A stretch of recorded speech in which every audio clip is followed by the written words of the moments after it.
बिस्मिल्लाहिर्रहमानिर्रहीम। अस्सलाम वालेकुम। आप उसामा गाजी यूट्यूब चैनल देख रहे हैं। मौलाना फजलुर रहमान सरबरा हैं पीडीएम के, और उन्होंने पीडीएम का सरबरा बनकर दिखाना शुरू कर दिया है और पीडीएम को ही तोड़ दिया है और पीटीएम को पीडीएम से अलग कर दिया है। मोहसिन दावड़ की तारीखी बेइज्जती की है मौलाना फजलुर रहमान ने। इस बारे में भी हम बात करेंगे और साथ ही साथ मैं आपको बताऊं कि सीनियर सहाफ़ी बड़े बड़े नाम वो बदनाम हो गए एक पटिशन की वजह से। एक ऐसी दरख्वास्त जो मफरूर मियाँ नवाज़ शरीफ के हक़ में दायर हो गई, इस पर अब सीनियर सहाफ़ी क्या कह रहे हैं, किस तरह से वो कह रहे हैं कि उनके साथ धोखा हुआ, ये दरख्वास्त किस तरह दायर हो गई। और chief justice of Islamabad high court ने बड़े ही अहम रिमार्क्स दिए हैं कि एक मफरूर, एक मुल्ज़िम, एक मुजरिम, सज़ा याफ्ता शख्स जो अदालत में पेश नहीं हो रहा, उसके लिए इजाज़त मांग रहे हैं कि उसको उसकी तकारीर को नशर करने दिया जाए। ये नहीं हो सकता। एक और अहम बात जिसकी तफसील में जाना बहुत ज़रूरी है वो ये है कि इमरान खान साहब ने पाकिस्तान में जिस तबके का 70 साल से राज था उसको घुटने टेकने पर मजबूर कर दिया है। वो ताकतवर तबका, वो ताकतवर माफिया, वो अफसरशाही, वो ब्यूरोक्रेसी, वो क्या कह रही है अब, मुज़ाकरात का क्यों कह रही है कि जी हम तो अब काबीना के लोगों से मुज़ाकरात करेंगे। 70 साल में ये नहीं हुआ कि इतनी ये परेशान होगी ब्यूरोक्रेसी। इसकी क्या वजूहात हैं। और आखिरी चीज़, मेरी नज़र में ये बहुत ही ख़तरनाक खेल है, बहुत ख़तरनाक खेल। सियासत अपनी जगह, लेकिन इंसानी जानों से नहीं खेलना चाहिए। अब पीडीएम जलसों पर जलसे कर रही है जबकि सबूत सामने आ रहे हैं कि इनकी वजह से वबा फैल रही है, वबा फैल रही है। तो फिर आखिर क्या बात है? क्या ये साजिश नहीं है? और इसकी वजह क्या है? ये साजिश इमरान खान के ख़िलाफ़ है या पाकिस्तानी कौम के ख़िलाफ़? कहीं ये तो नहीं कि ज़्यादा से ज़्यादा लोग इसका शिकार होंगे वबा का, तो अपोजिशन इससे फ़ायदा उठाना चाह रही है और जो गिलगित बल्तिस्तान में वो हासिल नहीं कर सके और इस तरह के जलसों से या ये कह के कि जी इलेक्शन रिग्ड थे, इदारों के ख़िलाफ़ बोलकर हासिल नहीं कर सके, और मईशत बेहतर होती चली जा रही है, मसाइल जो हैं वो लग रहा है कि आने वाले दिनों में लोगों के हल होने लगे हैं। तो अब ये लग रहा है कि इस तरह से हुकूमत नहीं गिर सकती, तो इसको मुआशी तौर पर, समाजी तौर पर और दीगर वजूहात से बदनाम किया जाए। सेहत का इतना बड़ा मसला खड़ा हो जाए कि हुकूमत इसको कंट्रोल ना कर सके, तो फिर फ़ायदा अपोजिशन को इसी तरह से हो सकता है। तो ये क्या बाकायदा एक साजिश के तहत वबा को फैलाने की कोशिश हो रही है? ये भी एक बहुत अहम चीज़ है। सबसे पहले बात कर लेते हैं मौलाना फजलुर रहमान ने जो मोहसिन दावड़ को खरी खरी सुनाई है।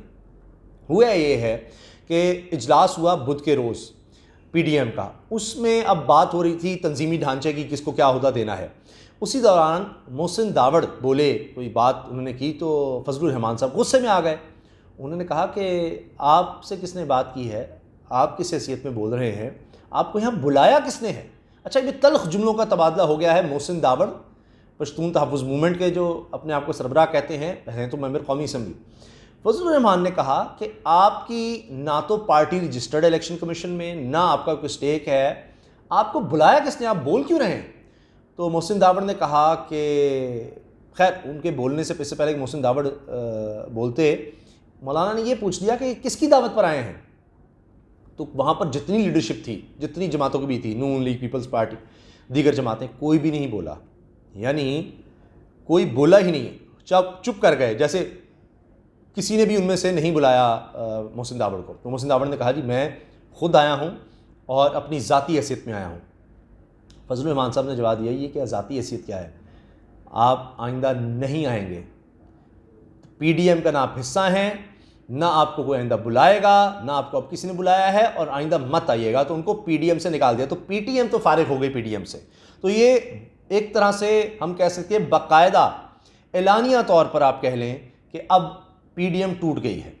पहली जमात जो पीडीएम से निकाली गई है, अभी हो सकता है कुछ खुद अलग हो जाएं, जिसमें पीपल्स पार्टी भी हो सकती है, लेकिन अभी जो पहली जमात पीडीएम से निकाली गई है वह पीटीएम। तो पीडीएम से माइनस हो गई पीटीएम। एक चीज़ ये हो गई।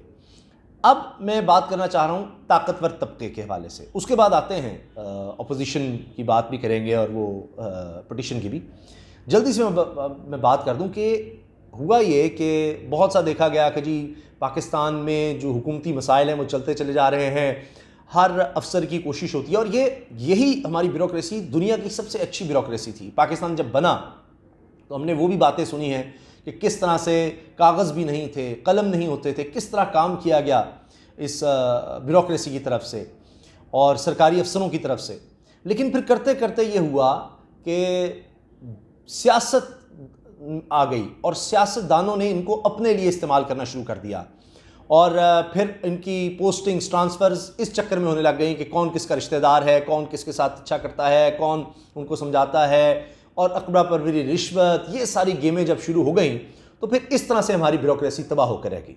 और रियासत जो चलती है, हुकूमत जो चलती है, वो इन्हीं के बलबूते पर चलती है। यही लोग, यही सरकारी अफसरान उसको चलाते हैं। हर डिपार्टमेंट पे आप देख लें, कोई डिपार्टमेंट, चाहे पुलिस होगा, बल्दिया होगा, आपकी एडमिनिस्ट्रेशन होगी, पब्लिक एडमिनिस्ट्रेशन होगी, आपका कि जितने भी डिपार्टमेंट हैं, टैक्स डिपार्टमेंट, FBI, रेलवे हो, आपका पोस्ट ऑफिस हो, आप कोई जगह ऐसी नहीं है, आपका तालीम का निज़ाम, आपका सेहत का निज़ाम, कुछ भी है, उस सब में अफसरान हैं और वही फिर मामलात को चलाते हैं।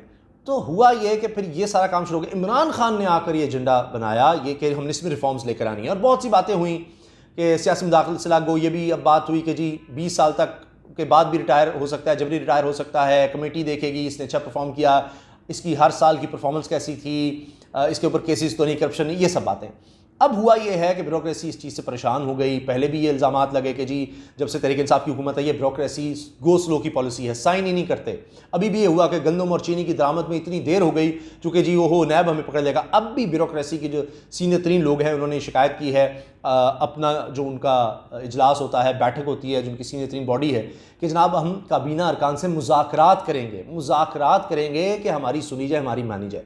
तो वहाँ एक खौफ पैदा हो गया। कहते जी ये नैब हमें हरास करता है, हमारे लिए बड़े मसाइल हैं, हमें गारंटी दी जाए ट्रांसफ़र पोस्टिंग के हवाले से जल्दी नहीं की जाएगी, और ये जो कमेटी बनाई जा रही है जो परफॉर्मेंस वगैरह देखेगी, वैल्यूएशन कमेटी है, उसमें से पार्लियामेंटेरियंस को निकाल दिया जाए तो हमारे लोग ही वहाँ पर हों, शायद वो ये चाह रहे हैं। तो ये सबसे ताकतवर तबका ये समझा जाता है, उसको इमरान खान ने हाथ डाला है।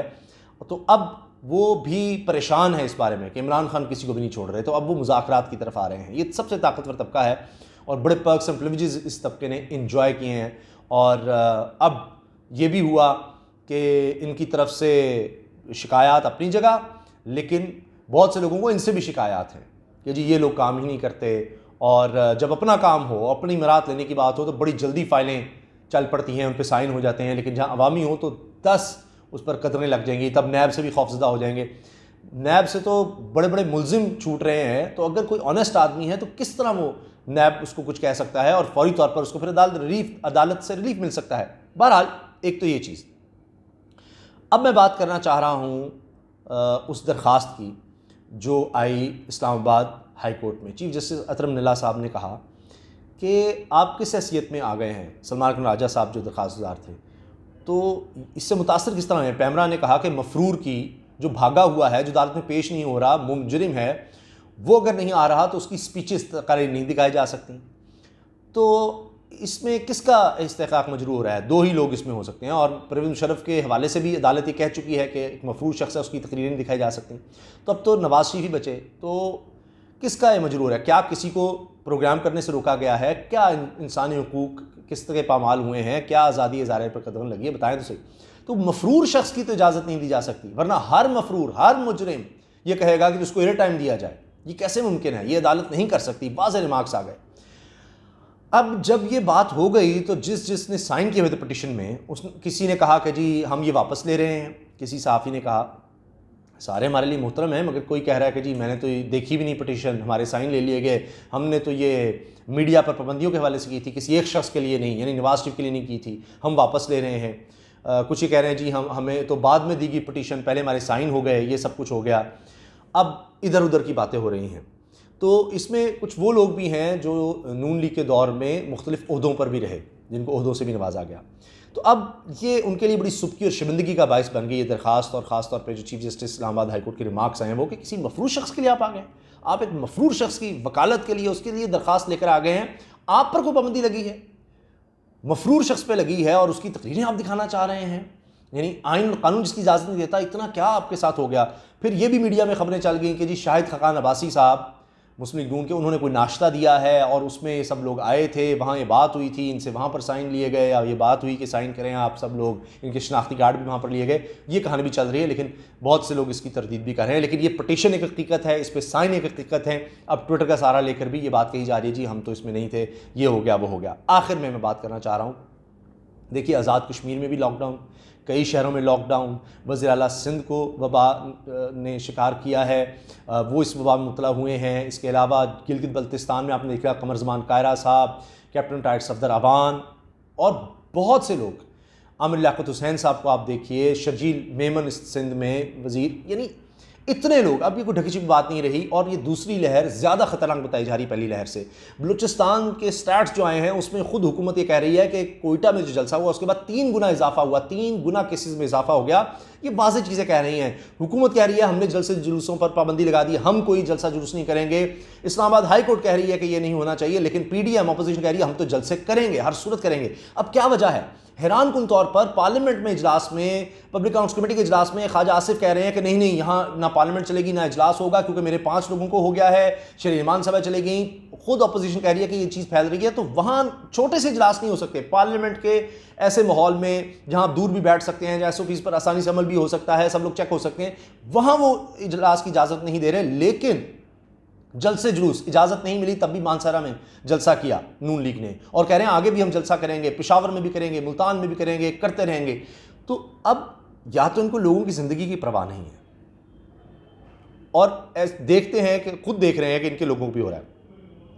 कहीं अब 2 ही रास्ते हो सकते हैं, एक तो कानून तोड़ा जा रहा है तो मुकदमा दर्ज होने चाहिए, लेकिन यह भी तजवीज़ आनी चाहिए कि अगर कोई इस तरह करता है, कोई भी, अगर आप शादी हॉल्स पर कदम लगा रहे हैं कि जी 300 से ज़्यादा लोग नहीं हो सकते, और ओपन एयर में जाकर आप करें, रेस्टोरेंट्स पर पाबंदियाँ लगा रहे हैं, दीगर हर जगह पर पाबंदी लगा रहे हैं, तो लोग कहेंगे कि अगर ये हजूम इकट्ठा करके इतने लोग इकट्ठे होकर ये सब काम कर सकते हैं तो हम पर क्यों? कानून का इतलाक सब पर होना चाहिए। क्या ये ताकतवर लोग हैं, हजूम इकट्ठा कर लेते हैं, जलसा हो जाता है इसलिए, और हम पर आप कदम लगा रहे हैं? वहाँ पर ज़्यादा लोग होते हैं, वहाँ ज़्यादा फैलने का खतरा है, हर कोई जानता है, तो हमें क्यों रोक रहे हैं?